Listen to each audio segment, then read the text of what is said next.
Ok? Então vamos conversar. Vamos ver o que vamos falar. Hoje a gente tinha combinado de falar sobre o tema da palestra era. Como é que era o tema da palestra? Esqueci. O que tinha conversado era intelecto versus o emocional. A diferença entre intelecto e emocional. Queria falar um pouco sobre isso. As pessoas entenderem melhor como é que funciona isso.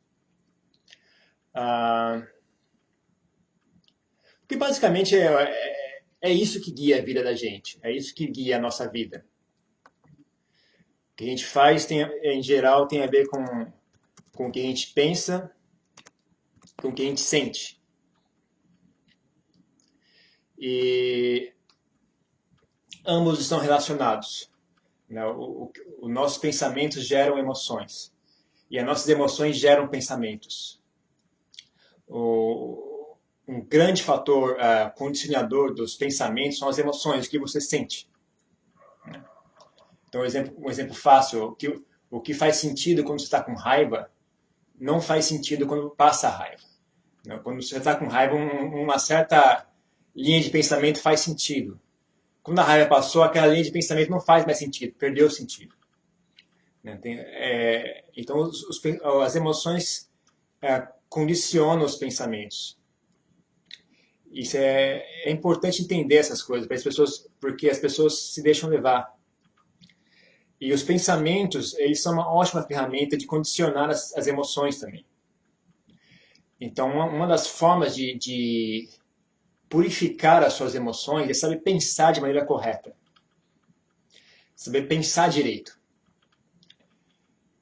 E essa é uma das grandes armadilhas que a ideia do eu apresenta às pessoas, que é as pessoas imaginam que elas são o pensamento, então não têm coragem de interferir nesse processo, né? Então as pessoas acabam sendo escravizadas por esse processo e não sabem que elas podem, não só podem, como devem interferir nesse processo. Porque esse processo já está sendo manipulado de várias formas, né? Pela sociedade, pelas pessoas, pelo ambiente. Então, a única pessoa que tem real responsabilidade de cuidar de vocês é vocês mesmos. Né? Todo mundo está ocupado demais de cuidar de si mesmo. Ninguém vai cuidar de você, a não ser o pai e a mãe. Fora o pai e a mãe, esquece. Ninguém está nem aí. Está todo mundo mais preocupado em cuidar de si mesmo. Né? Todo mundo completamente obcecado com sua própria vida. Tem tempo de ficar. Então a gente tem que cuidar de nós mesmos. Então a gente tem que ter essa atitude de guiar os pensamentos também. Aprender a pensar direito. Então vamos voltar então a começar do começo da história. O que é o pensamento? Vamos. Porque ninguém sabe, é uma coisa incrível. A gente pensa o dia inteiro e ninguém sabe o que nós estamos fazendo. Ninguém entende o que é isso. O que é pensamento? Pensamento é manipulação de memória. Memória do quê? Memória de sensações. Então, pensamento não é nada mais, nada menos do que manipular memória. E o que você lembra são sensações. Então, você tem imagens, uma sensação visual, você tem a sensação tátil, sensação auditiva, sensação do olfato, do paladar, e a sensação das emoções também. Né? Lembre-se que no budismo nós temos 6 sentidos. O sexto sentido no budismo é a mente em si. A mente produz sensações. Sensação de prazer, sensação de dor, medo. Não, então você pode chamar até das emoções, digamos assim, né? Mas também é um pouco mais amplo do que emoções. Então nós temos 6 sentidos. E as nossas memórias, Então vamos voltar um pouco mais. O que é a memória? Memória é a capacidade da mente de reproduzir uma sensação. É isso que é memória.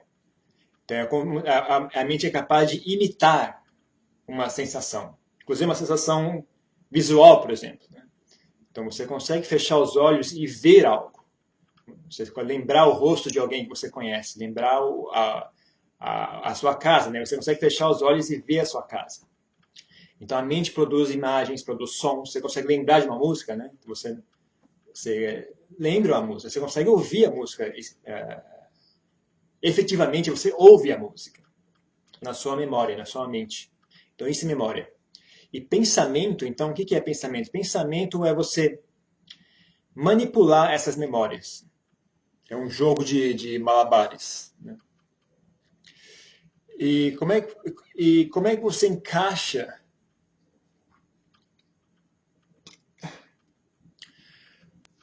as regras de como é que se encaixa um pensamento num outro? Também é uma memória. Você é ensinado quais ideias são compatíveis. Né? Quais ideias podem ser encaixadas? Qual é a forma correta de construir uma ideia, uma linha de raciocínio? Isso é artificial. Não sejam escravos disso. Não leve muito a sério, porque é algo artificial. Você pode ser ensinado a pensar de uma forma ou de outra. Estejam atentos a isso, porque vocês estão sendo ensinados a pensar de uma forma ou de outra pela escola, pelos pais, pela sociedade. E como eu já disse da outra vez, o problema é que nem sempre as pessoas sabem o que estão fazendo. Né? Ou se você olhar o ponto de objetivo, né? Qual é o objetivo das pessoas na sociedade? Prazer. Basicamente o que as pessoas querem é prazer. Então todo o de raciocínio delas vai em direção a isso, né? Como obter prazer. Mas nós já estudamos um pouco mais o ensinamento do Buda, sabendo que não é só prazer, o prazer não é o X da questão. E na verdade, prazer, ele é uma tremenda armadilha, né? Ele é apenas a outra face do sofrimento. Então, é importante interferir nesse processo. É importante a ganhar, a cortar um pouco as rédeas e aprender a ter pensamento, como é que se chama isso? Independente, ter independência, ter autossuficiência até, digamos assim, né? Mas cuidado também, né? Se a gente fala desse jeito é meio perigoso. As pessoas às vezes ficam não pensam o que quiser e tudo que eu pensar está certo. Também não é esse o X da questão. Em geral,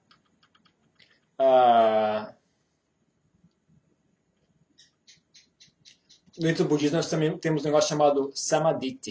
Samadhi chama-se, as pessoas traduzem geralmente como visão correta, mas eu gosto de traduzir como ponto de vista correto. Qual a diferença? A diferença é que em Pali, tanto como em Pali como em inglês, eles traduzem como right view. Right view. E em Pali, a palavra samadhi, ela também, essa palavra view, em inglês, ela tem ambos os significados. Tem um significado de visão e tem um significado de ponto de vista. Né? Então as pessoas falam desse jeito, né? Como é que qual é o seu ponto de vista, né? What's your view on this thing? Então as pessoas falam desse jeito. Mas no português não é assim. Se você traduz samadhi como visão correta, você perde metade do significado. Tem um significado duplo. E só a visão correta, às vezes, perde metade do significado. Também tem um significado muito importante que é ponto de vista correto. Como é que você enxerga as coisas? Né? Qual é a sua opinião sobre o mundo? Como é que você interage com os eventos ao seu redor? Né? Então, o que nós chamamos de samadhi no budismo é você pensar de forma a gerar benefício. E isso também tem que ser útil. Ele tem que gerar, não só tem que tomar decisões sábias, mas o pensamento também é uma ferramenta para gerar emoções úteis, emoções saudáveis. Então, linhas de raciocínio que gerem amizade, por exemplo. Então, uma linha de raciocínio que gera inimizade, gera rancor, gera inveja. Então, você tem que aprender você tem que estudar a si mesmo, né? Você tem que ficar de olho na sua mente, ver o que eu estou pensando.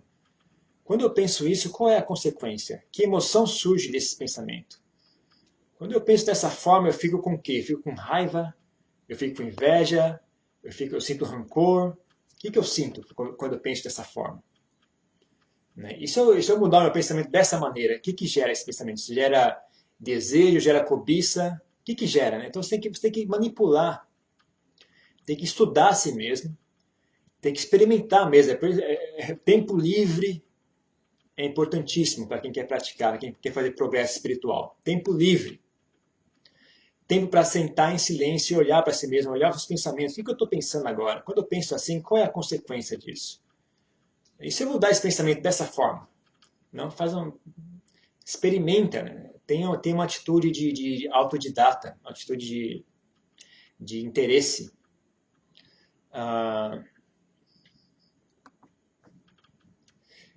Que mais? Aprenda com as pessoas que já vieram no passado, as pessoas que ainda estão vivas, as pessoas sábias. Né? Vocês estão expostos às pessoas burras, que são a televisão e o Facebook.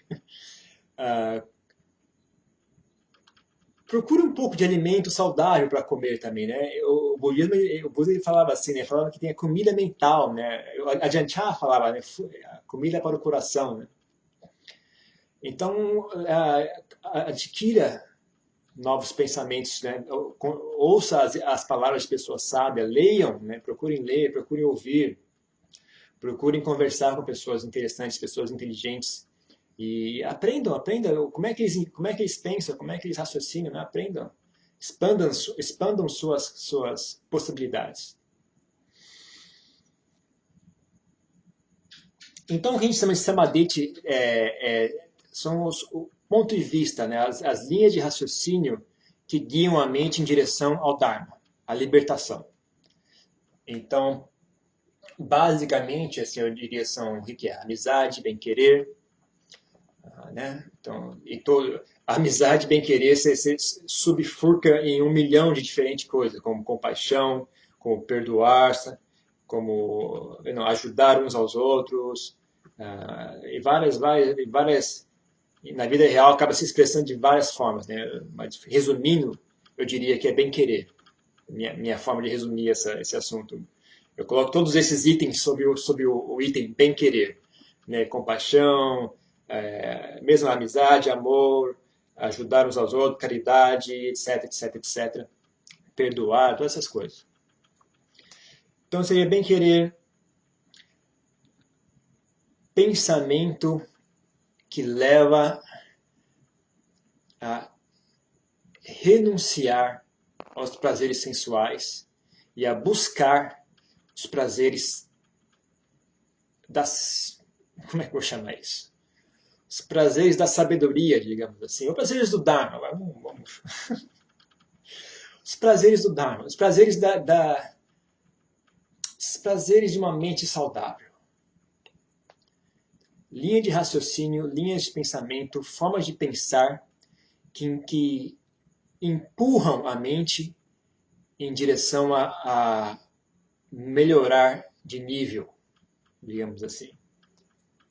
Afastar-se dos prazeres baixos e buscar os prazeres mais elevados.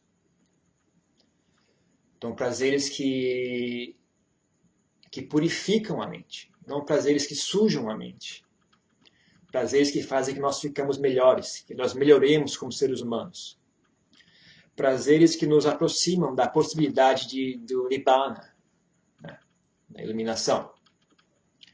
Então, aprender a buscar esses prazeres. Né? Então, como é que uma linha de raciocínio que faz com que você sinta desinteresse pelas coisas mundanas e mais interesse pelas coisas espirituais, as coisas do Dharma.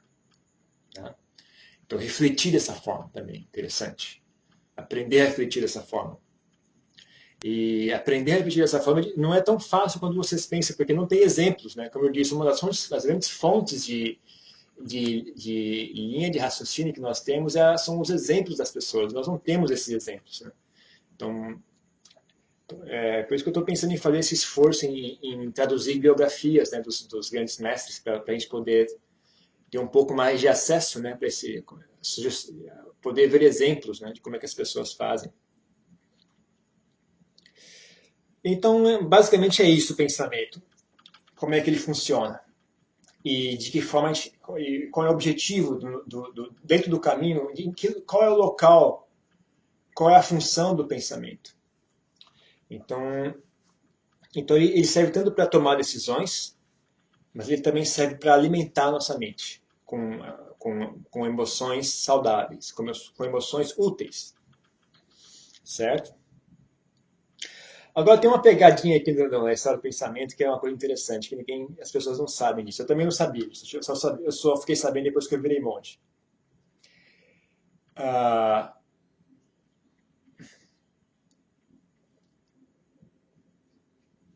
Basicamente é o seguinte. Como é que eu explico isso? Eu não sei nem por onde começar essa explicação.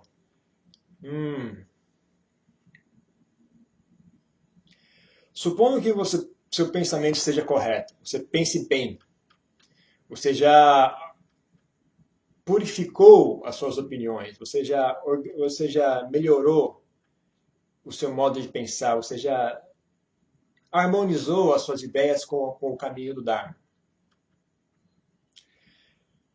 A partir daí, você tem que começar a levar a sério os seus pensamentos. Se os seus pensamentos estão corretos, vocês têm que ter uma sensação de dever para com eles. Vamos voltar um pouco mais. Está muito complicado isso. Vamos voltar. Já viu a gente vai parar de fumar? Não. A gente vai parar de fumar? Como é que eles fazem? O cara vai parar de fumar e fala assim, eu vou parar de fumar. Ele pensa consigo mesmo, ele tem a ideia. Ele leu lá que faz mal para a saúde, ouviu um monte de argumentos, ele quer saber uma coisa? Eu vou parar de fumar. Aí ele pensa, eu vou parar de fumar. Mas ele não para de fumar. Pensar de parar de fumar é uma coisa, agora parar de fumar é uma outra coisa. Isso não deveria ser assim. Se uma pessoa tivesse um bom nível de desenvolvimento espiritual, quando ela pensasse em parar de fumar, morreu ali o assunto. Eu vou parar de fumar. Pronto, acabou. Não tem mais a possibilidade de fumar um cigarro, desaparece daquela pessoa. Isso, na minha opinião, se chama satyaparami. Se chama integridade. A pessoa pensa e aquilo que eu penso eu faço. Então, meus pensamentos, um pensamento, ele atravessa a pessoa por inteiro. Não é que nem a gente faz aqui, a gente pensa e não dá em nada. Toma decisão e nada de decisão. Tomou decisão, 15 decisões e nada acontece. Por que acontece? Por que isso? Porque há uma dualidade. O pensamento vai para um lado, mas nossas emoções vão para o outro. Então a pessoa pensa que ela quer parar de fumar, mas o coração dela não quer. Ainda há um vínculo emocional. Ela tem Então o raciocínio diz, eu devo parar de fumar. Mas a sensação diz, eu quero fumar. E aí quem ganha no geral é a sensação. Então tem integridade. Mas integridade tem que ter quando os seus pensamentos estão corretos. Se você ainda pensa errado, não tem integridade. Não siga os pensamentos errados. Então, se o seu pensamento está errado, não siga. Pode questionar ele. Eu gostava muito de fazer isso. Aliás, é um negócio hoje em dia. Quando eu fico de olho, minha mente começa a pensar errado, aí opa, peraí, o que você está pensando? Não, tem que fazer assim, assim, assim. Não, tem que fazer assim, por quê? Quem disse? Não, mas olha, veja, por esse lado aqui, ó, se você vê dessa forma, aí eu fico questionando aquilo, fico brigando comigo mesmo, assim, mas é divertido. Então você questionar seus pensamentos. Se o pensamento é errado, questione ele. Questione, duvide, contradiza a si mesmo, não tem problema nenhum, contradiza a si mesmo. E não deixe pensamentos errados levarem vocês a fazer coisas ruins. Então aqui é um exemplo claro, por exemplo, a pessoa que é racista, por exemplo, a pessoa tem racismo. A linha de raciocínio dela reforça o ódio dela. Então, quando ela pensa no assunto, ela sente raiva. Agora, se uma pessoa não é racista, quando ela pensa numa pessoa de outra raça, ela não sente raiva. Ela sente talvez amizade. Mas se a pessoa é racista, assim que ela pensou numa pessoa de outra raça, pronto, a raiva surge.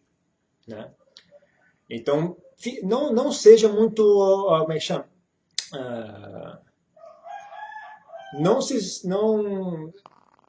Pare e olhe bem para vocês mesmos, viu? Pare e olhe bem para vocês. Não pense, não, eu não, comigo não. Sim, com vocês também. Não, com vocês também. Não sejam presunçosos, achando, eu não tenho disso, não tenho. É que vocês não sabem, vocês pensam que não tem porque vocês não olham. Se vocês pararem para olhar para si mesmo com atenção, vocês vão ver que esse assunto vai longe, na verdade. Tem muita coisa que a gente pensa, a gente nem reflete, né? A gente simplesmente assume que é assim mesmo, porque foi o que nós somos ensinados a pensar. Mas quando a gente para e pensa de novo, e olha de novo, e fala, peraí, isso está errado. Isso é o que todo mundo pensa, é o que todo mundo diz, é o que é aceito como correto, mas está errado. E, por exemplo, quando eu era jovem, quando eu era mais novo, era um sofrimento isso, porque eu não tinha acesso nenhum a ensinamentos nenhum. Né? Eu morava na periferia de São Paulo, não tinha com quem conversar, não tinha livro, não tinha internet, essas coisas. E eu não tinha livro, eu morava na zona sul de São Paulo, lá não tinha biblioteca, não tinha nada. Né? Me sentia muito sozinho, então todas as pessoas diziam A, eu pensava B, eu falava, não, está errado. Minha inteligência dizia, isso está errado. As pessoas fazem isso, elas pensam isso, isso está errado. E eu pensava isso sozinho, não tinha quem me confirmasse se eu estou certo ou estou errado. Então era meio sofrido também, né? Então vocês têm sorte de ter amigos, vocês têm acesso à internet, têm acesso aos ensinamentos, têm acesso a outras pessoas. Então busquem esses amigos, busquem pessoas que tenham pensamentos corretos, pessoas que tenham um ponto de vista correto, né? Façam amizade com essas pessoas, frequentem uns aos outros, né? Façam amizades. Então melhorem os pensamentos, corrijam a forma de pensar, estudem o assunto, qual é a forma correta de pensar, não? E o parâmetro que eu já falei, qual é o parâmetro? O parâmetro é o pensamento tem que levar a decisões sábias e tem que nutrir a mente com boas emoções. Então é isso que chama pensamento correto. Sim, eu não falei porque eu achei que era óbvio, mas também é claro, o pensamento tem que estar de acordo com a verdade. Mas só para citar, caso alguém não consiga pensar nisso. Então, aprendam a pensar de forma correta. E, tendo aprendido a pensar de forma correta, comecem a levar a sério os pensamentos de vocês. Não pensem à toa. Se você pensar em algo e está correto, haja de acordo com aquele pensamento. Principalmente porque se vocês não fizerem isso, se vocês não criarem, não criem o hábito de ignorar o que está correto. Então, quando você viu algo correto, não é só quando você pensou algo correto. Você viu algo correto, haja. Age de acordo. Não se escondam da verdade. Então, você pensou algo, está correto, você tem uma joia na sua mão. Não jogue fora aquilo. Né? Se você criou, você raciocinou, você tem uma ideia boa, uma ideia correta, não, aquilo é um tesouro, não jogue fora. Tenha um senso de dever, tenha um senso de respeito por si mesmo, né? Pelo lado bom que vocês têm.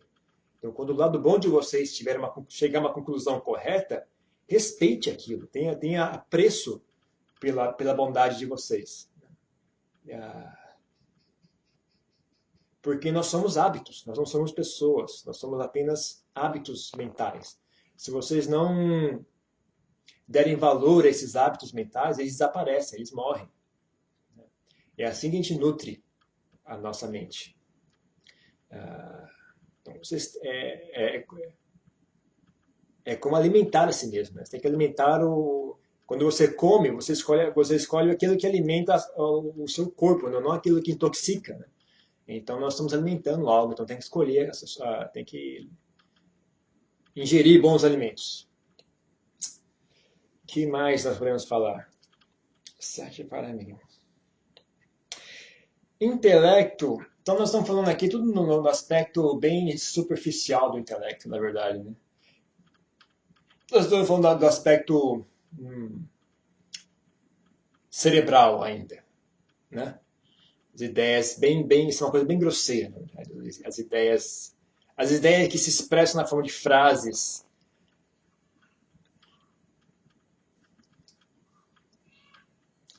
Porque o que acontece é o seguinte, na verdade, O intelecto, na verdade, ele consegue ir um pouco mais longe do que isso.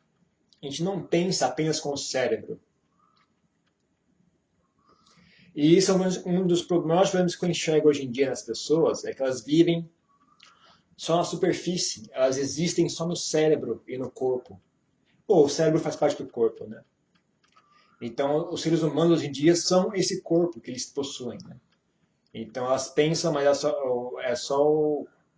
o intelecto delas se limita ao cérebro. E isso é uma pena. Principalmente porque quando a pessoa morre, tudo aquilo vai para o lixo, né? O cérebro morre junto. E aquilo tudo vai para o lixo.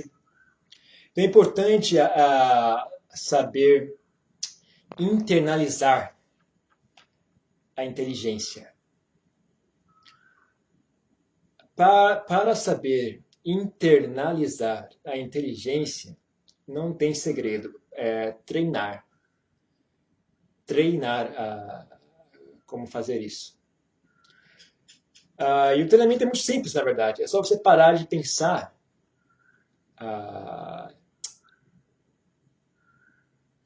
Para de usar o cérebro tanto.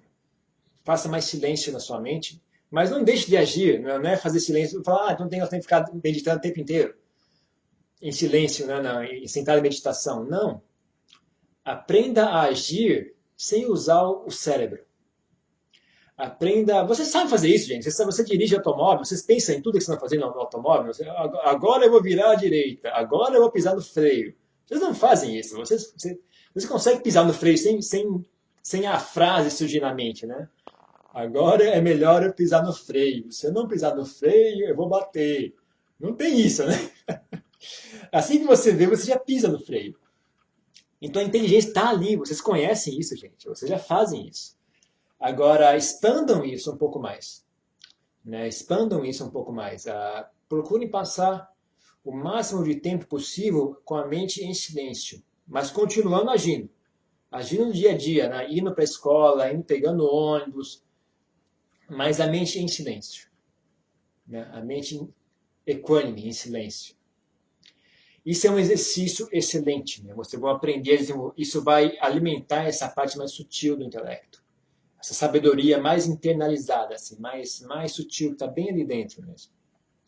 Essa sabedoria, esse aspecto do intelecto é muito ágil e ele gasta muito pouca energia. Ele é muito, muito, muito bom, muito eficiente. Recomendo.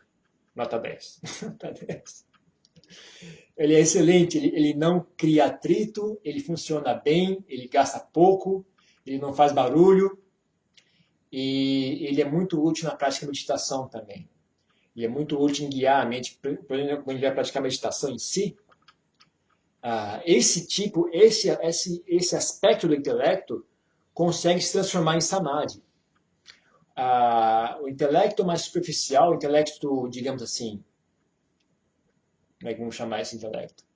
Verbal, esse aspecto do intelecto que se expressa em forma de frases, ele não é muito útil na hora de praticar meditação. Ele é útil na hora de fazer contas de matemática, na hora de tomar decisões, na hora de conversar com as pessoas, né? Na hora de refletir sobre um assunto, né? Você precisa tomar uma decisão, você pensa, você traz, reflete, não vê os diferentes aspectos de um assunto, etc. Isso é útil, né? Mas na hora uma das grandes coisas da vida monástica, na verdade, é a rotina. Né? A gente vive numa rotina. Por quê? Porque aí não há decisões a serem tomadas, você não precisa fazer tanto recurso desse aspecto mais grosseiro do intelecto. Então, e vocês, a maioria de vocês já vive numa rotina também, né? Você tem uma rotina diária. Então vocês poderiam perfeitamente executar essa rotina sem ter que ficar pensando o tempo inteiro, sabia? Vocês podiam realizar suas atividades do dia a dia só usando essa parte mais sutil de si mesmo e assim economizar energia e assim nutrir esse aspecto, porque esse aspecto está definhando lá dentro, né? Com tanta informação, com tanta televisão, livro, internet, isso está morrendo dentro das pessoas. Você está morrendo ali dentro, ninguém está nutrindo isso, ninguém nutre essas coisas. As pessoas passam o dia inteiro pensando, lendo, assistindo, e aquela parte mais sutil fica definhando ali dentro, ninguém nutre, né? Então pense nisso, cara, pense nisso. Então eu acho que é o seguinte, podia falar sobre o intelecto. Agora vamos falar um pouco das emoções.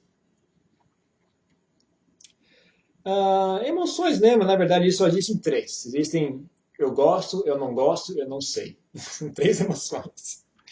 Que é né, o desejo, a aversão e a ignorância.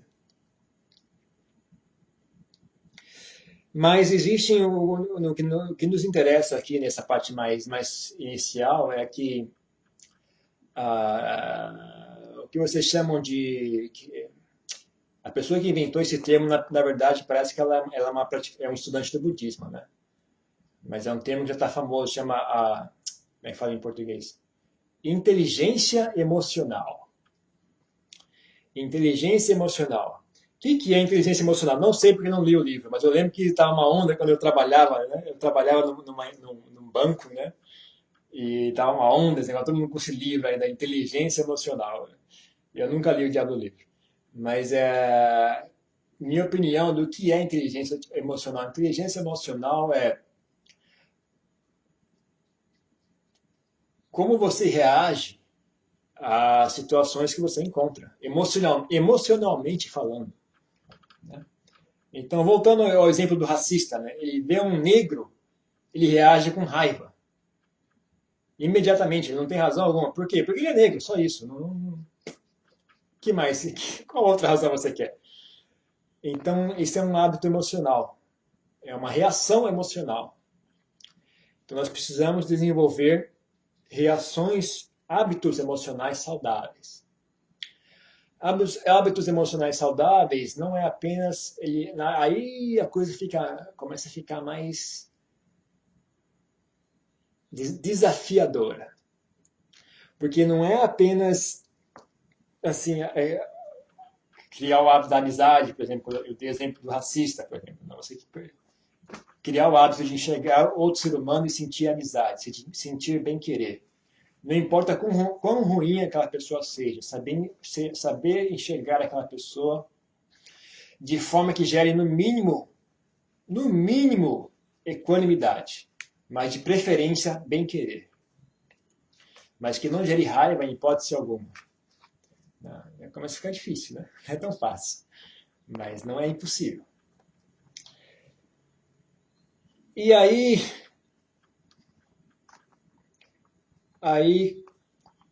começa a ficar mais pesado, que é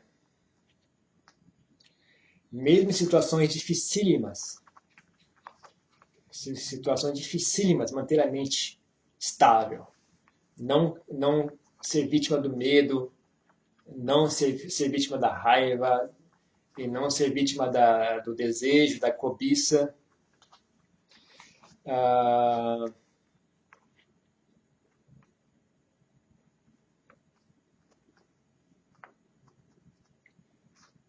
Tem dois treinamentos para isso. Ou você se coloca em situações extremas, né, vai fazer bungee jump, vai fazer... que é uma opção. Não descartem essa opção. Né, colocar... Eu recomendo muito isso às pessoas, né? Ganhar experiência na vida, né? Botar a cara na rua, ganhar experiência, passar por dificuldades, passar por situações extremas. Né? É para isso que serve a vida monástica, na verdade. Né? A vida monástica é terrível, é uma coisa horrível. Você não pode comer, você não pode fazer nada, não pode ir televisão, não pode... É um sofrimento terrível, mas é um sofrimento que desafia você. Né? Basicamente, o que é? O que é a vida monástica? A vida monástica é o seguinte: colhe todos os seus prazeres. Né? Não tem mais televisão, não tem namorada, não tem dinheiro, não tem carro, não tem mais nada. Agora, e aí? Suas fontes de prazeres foram removidas. Onde é que você vai buscar a felicidade? Sobrou você e a sua mente. Não sobrou mais nada. É você contra você mesmo. Você e você mesmo ali, um frente a frente, um na frente do outro. E agora vai ter que encarar. Né? Então é uma situação de desafio, na verdade. Né? E E é esse o propósito, na verdade, falando sério, o grande benefício da vida monástica é esse. Então, é o que eu falo sempre para as pessoas querem virar monge, vou morar na floresta, tudo pacífico, aquela paz, silêncio. E aí eu falei, mas esses caras não têm a menor ideia do que eles estão falando. Eles não têm a menor ideia de como que é você morar, você viver numa cabaninha, não tem nem cama, eu durmo no chão, não tem cama, não tem eletricidade. Aqui tem eletricidade, né? Mas às vezes, antigamente não tinha nem eletricidade, né? Quando eu comecei não tinha nem eletricidade, não tinha nada, né? E você tem que ficar ali, né? Não tem televisão, não tem. Eu já tinha parado de ler livro, estava meio saco cheio de ler livro, então eu não trazia livro junto comigo. Mas você não tem nada para fazer, você tem que encarar a si mesmo, você tem você e você mesmo ali dentro. E aí você encara, não encara o desafio. Mas não, então isso é um exemplo extremo, né? Sabe que uma vez, eu não sei onde é que aconteceu isso, mas uma vez eles foram ensinar budismo na prisão. Um monge foi na prisão, acho que foi na Austrália que isso aconteceu. Então ele foi lá na prisão ensinar budismo para as pessoas, né? E contando da vida dele. Aí os presos querem saber, né? Como é que é a sua vida de monge? Pô, a minha vida é assim, eu moro numa cabaninha de 3 metros quadrados, eu não tenho televisão, não tenho rádio, não tenho livro, não tenho namorada, não tenho dinheiro, não tenho comida. Aí os presos falam, você tá doido, isso é pior do que nós aqui, a gente. A gente ainda tem mais felicidade que você. A nossa vida na prisão é pior do que a sua. É melhor do que a sua. Então é um exemplo extremo, né? É um exemplo extremo. Você não precisa também exagerar tanto assim. Mas busquem desafios, né? Desafiem a si mesmos, né? Façam coisas que é uma coisa muito útil e desafiadora. Façam obra de caridade. Obra de caridade. É um desafio terrível, mas é muito útil. Útil para si e útil para os outros, né? Então ajude uma obra de caridade qualquer, não importa qual, qualquer uma serve. O importante não é. O importante é a atitude, né? O que você vai aprender ali. A dificuldade é a importância. A importância é a dificuldade. Não busque algo fácil. Fácil não faça. Não tem importância. Não tem valor. Faça o que é difícil, né? Vai aonde é difícil. Vai dentro dos seus limites. Então tem uma forma de treinar as emoções, que é desafio. Passar por experiências, né? Ganhar e aprender a lidar com aquilo, né? Vencer aquele desafio. Outro desafio interessante é a meditação em si, né? Você sentar em meditação é também um desafio, né? Você senta em silêncio e aguenta aquele negócio, não tem para onde ir. Basicamente, o que impede a mente de vocês de permanecer estável e calma é as emoções, né? Se você parar de olhar mesmo, vamos amplificar um pouco mais, as sensações. As sensações físicas e então, consequentemente, a emoção que vem daquela sensação física. Qual é a reação emocional àquela sensação física? E também a emoção em si mesmo, né? Da própria mente, ela não tem nenhuma dor, não tem nada, tem apenas inquietação, apenas a ansiedade. Não, então é isso que impede a mente de ficar quieta, né? O motivo pelo qual as pessoas pensam freneticamente o tempo inteiro é para tentar escapar de algo. Alguma coisa que elas não querem sentir. Né? Tem uma sensação incomodando ali dentro. As pessoas não querem fazer contato com aquilo. Então o que elas fazem? Elas pensam freneticamente. Pensa 24 horas por dia. Pensa, pensa, pensa, pensa, pensa, pensa, pensa. Né? E quando cansar de pensar, liga a televisão. Que mais? Tem uma outra forma de desenvolver as emoções. Eu me esqueci, me deu um branco agora. O que poderia ser? Primeira forma é desafio. Eu acho que só você prestar atenção nas emoções, né? Prestar atenção nas emoções. É que nem eu falei, né? Estudar as emoções. Estudar as emoções, porque muitas das emoções ocorrem por ignorância, né? Se você está atento, se está ciente, a maioria delas já cai por terra. Né? Então, só prestar atenção e olhar para si mesmo, né? Ganhar o hábito de o que eu estou sentindo aqui agora? Qual é o nome dessa emoção? O que eu estou sentindo aqui? Isso aqui. Eu estou com inveja. Isso é inveja. É ou não é? Peraí, olha de novo. Não é inveja, não. Na verdade é um pouco de rancor. O que é isso aqui? Vai, não. Investiga, né? Aprenda, né? Olha, isso é vocês mesmos. Vocês não têm interesse, gente. Não é possível vocês não terem interesse nisso. É vocês. Vocês querem saber tudo como é que funciona o iPad, como é que funciona o Facebook, como é que vai ser a Copa do Mundo. Qual time vai abrir a Copa do Mundo? Mas olhar para si mesmo, ninguém quer olhar. O que acontece? Como é que pode isso, gente? São vocês não têm interesse nisso, vocês deveriam ter. Viu? Se vocês soubessem o bem-estar, né, o tesouro que vocês encontram, caso vocês consigam melhorar a si mesmo, vocês vão ter, o interesse aumenta muito. Né? O problema é que as pessoas nem sabem qual é o benefício disso, né? Mas quando você descobre qual é o benefício, aí a prática ganha momento, né? A pessoa quer meditar o tempo inteiro, quer estudar mais, a pessoa fica obcecada até, né? Tem doido aí que vira monge, né? Tem doido tem uns malucos aí que fica tão obcecado que eles vão lá no meio do mato para poder fazer só isso, né? Só para focar a mente naquele assunto, né? Eles ficam obcecados, assim, né? E vão e viram monge, né? Quer ficar no meio do mato, quer ficar lá só meio olhando aquilo, estudando a si mesmo. Porque quanto mais você aprende, mais esse processo se purifica. E quando ele mais se purifica, mais bem-estar você encontra. Coisa assim indescritível, né? Eu jamais imaginaria, antes de virar monge, quando eu era laico, né, até que ponto isso vai. Né? E eu ainda não sei, lá, eu ainda estou aqui no comecinho do caminho. Imagina uma pessoa que está mais à frente, né? O bem-estar, a felicidade que a pessoa tem não deve ser pouca, não. Só o tanto que eu já vi até agora é fantástico, né? Se uma pessoa que realmente faz progresso real com esse caminho, imagino como é que deve ser. Né? Realmente deve ser excelente. Então é o que vale a pena.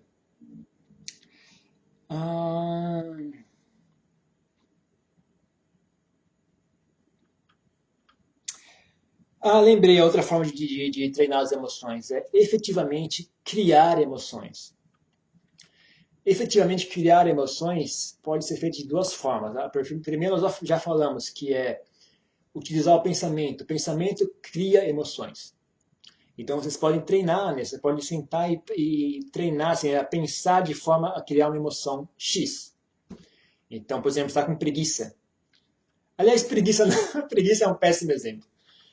Preguiça, não pense.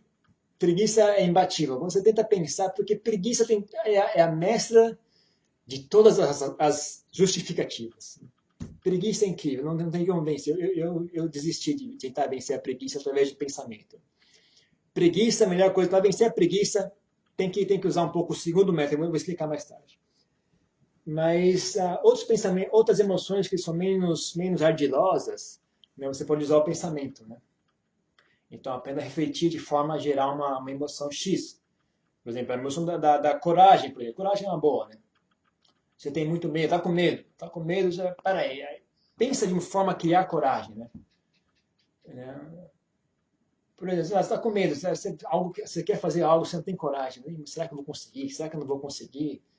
Aí você, peraí, mas as outras pessoas conseguem. Se os outros conseguem, por que eu não vou conseguir? Ora essa. Eu tenho perna, eu tenho um braço, por que eu não consigo? Se os outros conseguem, eu também vou conseguir. Né? Então, esse é um exemplo.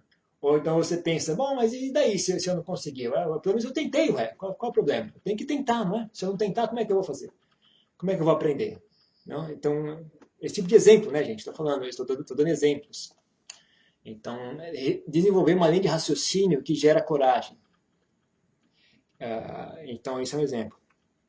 Então, outra forma de criar emoções aí é você aprender a lidar com a mente diretamente e direto ao assunto. Aprender a manipular a mente direto onde a mente está, que é bem aqui, nessa região do peito aqui, ó. Então isso requer um pouco de estudo. Estudar isso aqui, ó. Estudem essa área aqui do seu corpo. Estudar, como é que é estudar isso? Em que livro que eu estudo? Em livro nenhum. Olhe para si mesmo. Não é em livro nenhum, é olhar para si mesmo. Fique em silêncio, né? Faça silêncio e olhe, né? Sinta aqui, ó. Sinta isso aqui, ó. O que é, né? Aí você não estou sentindo nada. Então, peraí. Então traz uma raiva. Faz o que eu falei agora há pouco. Traz um pensamento que traga raiva, por exemplo. Aí você pensa em algo que faz você ficar com raiva. Aí você, e aí, sentiu alguma coisa ou não? Tá sentindo? Tô. Que é o nome? Qual é o nome dessa sensação? Essa sensação chama raiva. Raiva é assim. Esse é o nome, esse é a cara da raiva. A raiva tem esse rosto. E medo, como é que é o medo? Aí pensa em algo que traz o medo, né? Então, Aqui, ó.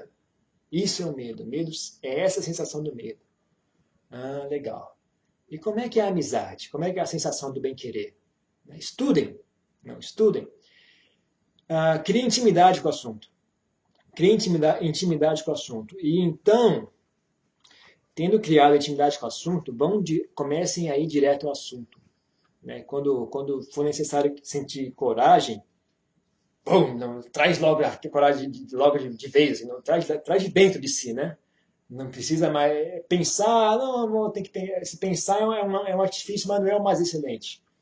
O excelente é quando você surge daqui, é como se brotasse mesmo, é como se fosse um chafariz, né? Você traz coragem, bem-querer, né? Bem-querer é uma ótima amizade, né? Então você tá com muita raiva de alguém, você simplesmente explode em amor, né? Em bem-querer, assim, em amizade. Aprenda a fazer isso, aprenda a ir direto ao assunto. Aprenda a ir direto na fonte, manipular a fonte. Manipular a fonte.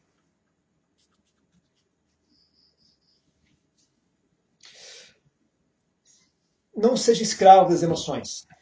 Não seja escravo das emoções, nem das emoções boas, nem da compaixão, nem da amizade. Não seja escravo da amizade. Não seja escravo da compaixão.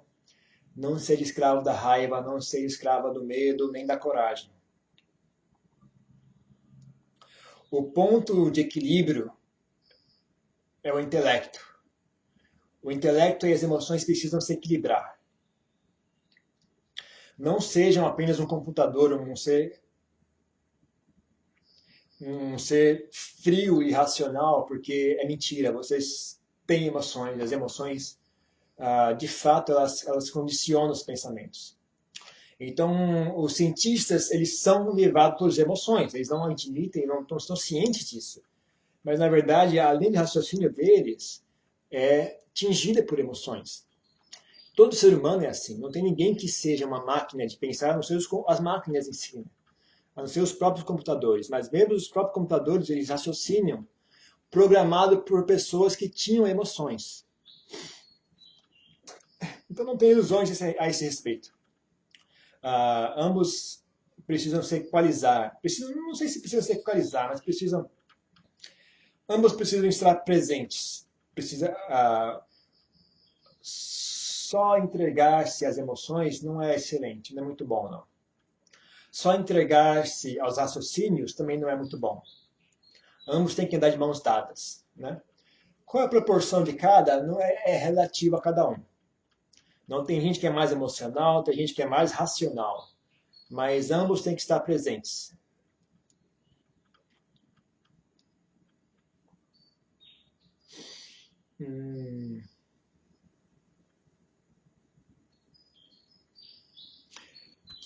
Quanto tempo nós estamos falando aqui?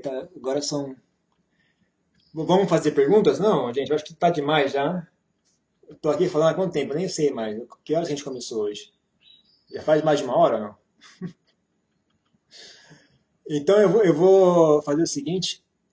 Podem fazer perguntas. Como é que a gente faz? Liga o microfone, eu desliguei o microfone de todo mundo. Então quem quiser fazer pergunta, liga o microfone, faz a pergunta e desliga novamente. Tá ok? Então tá liberado aí. Quem quiser fazer pergunta, fique à vontade. Alguma pergunta?